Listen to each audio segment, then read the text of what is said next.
7.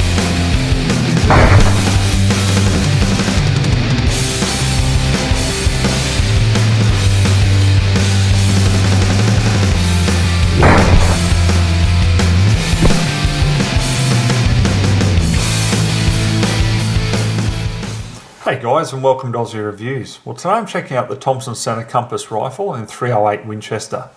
Now this is how the rifle was sent to me, guys, so I don't have any of the original manuals or I don't have the original box to show you. Basically, if you want to have a look at any of that, you can log on to the Thompson Center website and you can download the Compass rifle manual and have a look for yourself.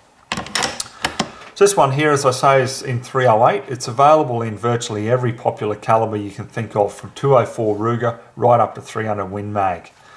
Now the barrel on this is free floating. Okay, it's 5R rifling, 22 inches in length or 56 centimeters. Now it's threaded at the end with a 5/8 by 24 thread. So pretty much any of the American muzzle devices that you want to be able to put on this rifle will fit straight away. That's their standard thread for the 30 cal. Now it has a 1 in 12 twist, so we shouldn't have any dramas in actually stabilizing everything from, you know, the lighter ammunition right up to the heavier 308 ammo. And they do have a accuracy guarantee, so there's a 3-shot MOA guarantee at 100 yards with premium factory ammunition. So we'll certainly put that to the test later on in this review. Coming back to the action here, it comes standard with Weaver style bases. On top, this is just what was sent to me, guys. I don't know what these type of rings are because like I said, I got no paperwork with this whatsoever. But we've got the Swarovski Z3 4-12 by 50 optic on top.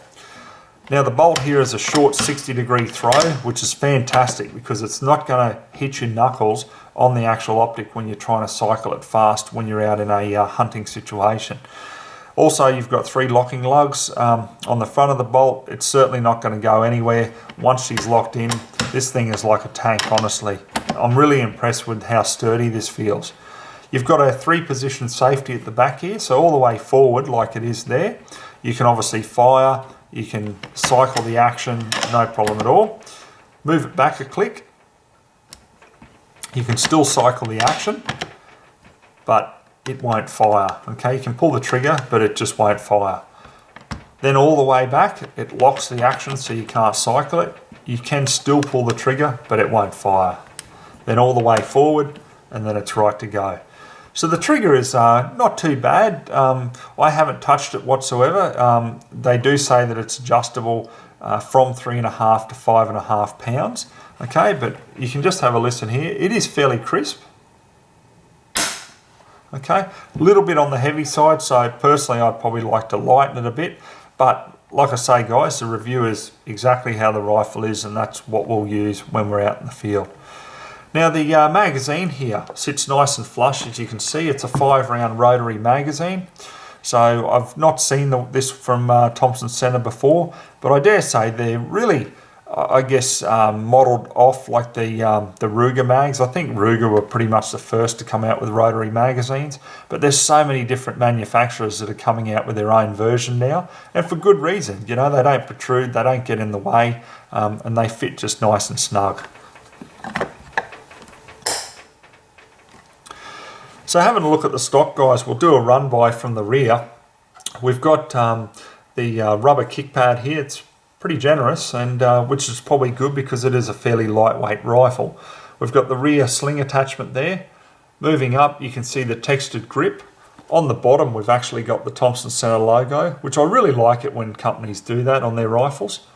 And then at the front, you've got the textured grip and also the front sling attachment there. So it is very much designed, I would imagine, to be a hunting rifle. So overall weight of this, guys, is 7.25 pounds or 3.3 kilos. So look, it's not super lightweight. However, it's not super heavy either. It is exactly that. It's a hunting rifle. Now, made in the USA, comes with a lifetime warranty. Now, the price of this is very interesting. In the US, $399, so might as well say $400. Here in Australia, with the exchange rate at the time of doing this review, they are a recommended retail price of $850. However, I jumped onto Cleaver Firearms website this morning and they had $709 for one of these, which I found, you know, quite interesting. That's quite a dramatic drop. So anyhow, that's what you'd be looking at. So it's really around that same entry-level prices like Ruger American, you know, the Remington 783, that sort of thing. It's really aimed, I think, at people who can't afford a lot but still want to get into a reliable firearm. Anyhow, guys, enough talking about it. Let's get out on the farm now and put this rifle right through its paces. Okay, guys, so we've waited till later in the afternoon here because we thought we'll just wait till the wind dies down a little bit, and we've got some real premium ammunition to try out in the Thompson Center. So first of all, we've got the 110 grain TAPs from Hornady. Then we move up to the 130 grain, this is the 130 grain Spear hollow points from Federal Premium. Then we move to the OSA 135 grain hollow points. Then we go up to the 150 grain, I think these are the, yes, Trophy Copper. So a very expensive round, this one, so I'm hoping to get some good results with it.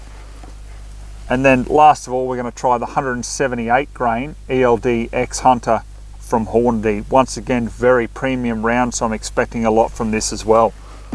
So what we'll do, guys, seeing there's the 3-shot MOA guarantee with premium ammo from Thompson Center, we're just going to fire 3 shots out there at 100 and just see what sort of results we can get.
Alright, guys, so I had to do a couple of adjustments here because we were shooting low, and then we had some that were off paper, so I had to make some other adjustments. But anyhow, let's take a look at the results.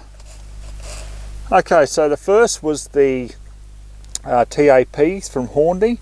Now, yeah, unfortunately you had one of the shots got thrown there, otherwise we would have been well under ½ an inch, but we've got 1.1 inches. Then very similar when we come down to the Federal with the 130 grain. I really thought we were going to be right on there, you know, with the hole through hole, but then we had once again almost identical to what the TAP did. It threw that third shot. So we're right on an inch there. Coming up to the OSA with the 135 grain, we're going to be about 1.5 inches there. Okay, so that's spread a fair bit. Then when we come to the Trophy Copper from Federal Premium, we've come down just on 1 inch there, so we've satisfied that MOA guarantee. But the winner of the day clearly here is 178 grain Hornady with the ELD-X. So we've got just on 0.7 of an inch. So they're going to be my favourites out of this rifle. Okay, just show you the load in the magazine, guys. Pretty straightforward. Just a nice, neat 5-shot magazine in 308.